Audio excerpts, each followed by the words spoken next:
going on, guys? Welcome back to Whiskey Dixon. I'm Sugarbear. I got my buddy Curt with me today, and we're reviewing Ardbeg. We're going to compare the new 5-year-old Ardbeg Wee Beastie with the classic Ardbeg 10.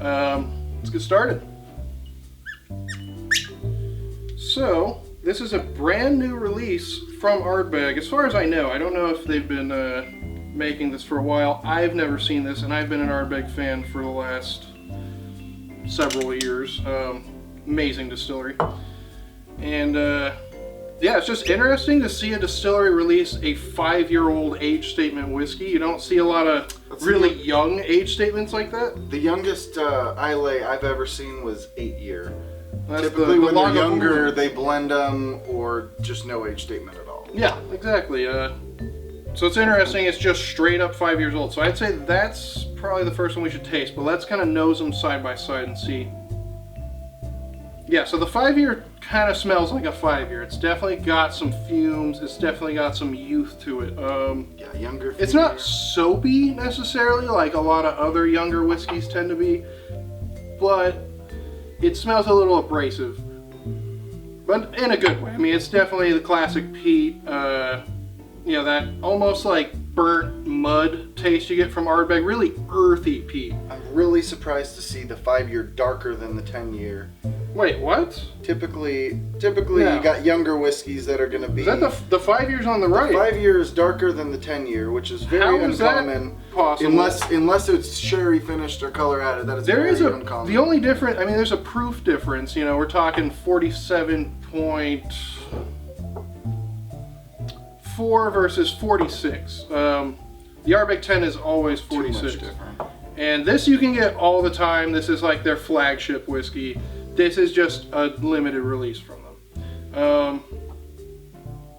Yeah, it's weird. 5-year first? I would taste the 5-year first, I guess. Oh yeah. Super peppery. It's got that Ardbeg taste. You can definitely taste it's young, but it has a good taste. There's a sweetness to it. There's like a youthful sweetness to it. Oily though. It's got a good mouthfeel to it, and really the finish just develops into just peppered bacon all day. That's what people actually like mostly about Ardbeg over other Islay whiskeys is the oiliness. The flavor lingers, lasts a lot longer.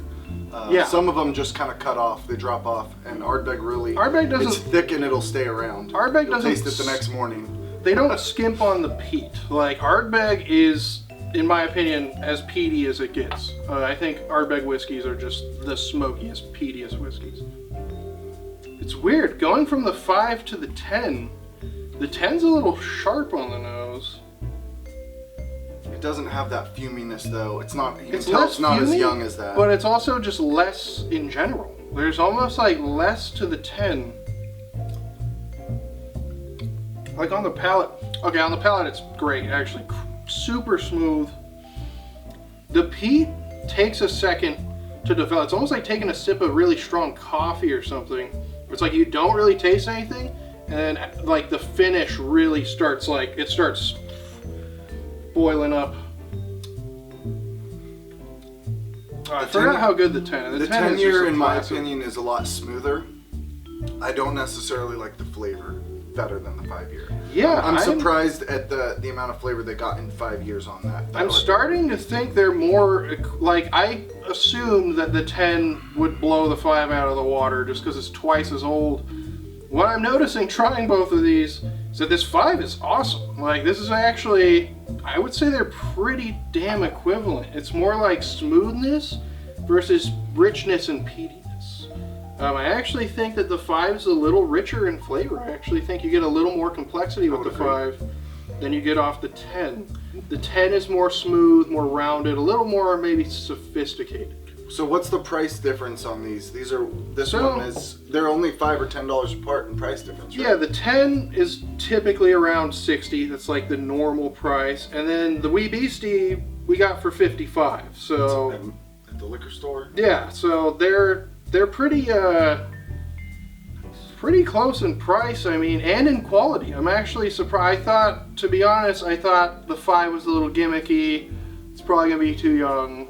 And honestly, trying them side by side, I'm more impressed with the 5 than I was initially trying it. It's actually pretty damn good.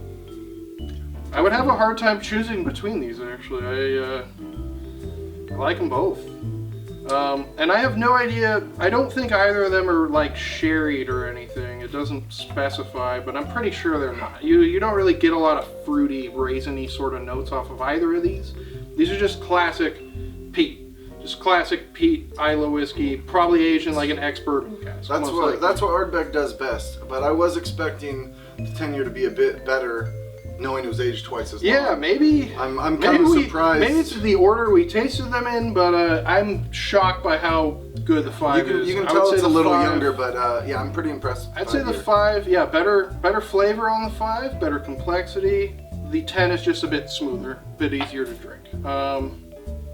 Yeah, damn good, man. I'm impressed, Ardbeg. You done good for a 5-year-old whiskey. What do you take away from the comparison here?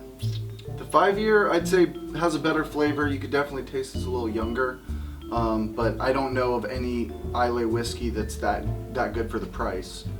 10-year, a little bit smoother, but it's that 5-year's got a pretty good flavor. Yeah, the 5-year is shockingly comparable to the 10, considering it's half the age. It's got all the flavor, if not more actually. So it's actually really. If you're a serious Ardbeg fan, go grab a bottle of the 5. It's actually worth trying while it's around. I guess that about wraps it up. Sugarbear, thanks for joining me, Curt. Till next time, Sláinte, keep on drinking. See you next time.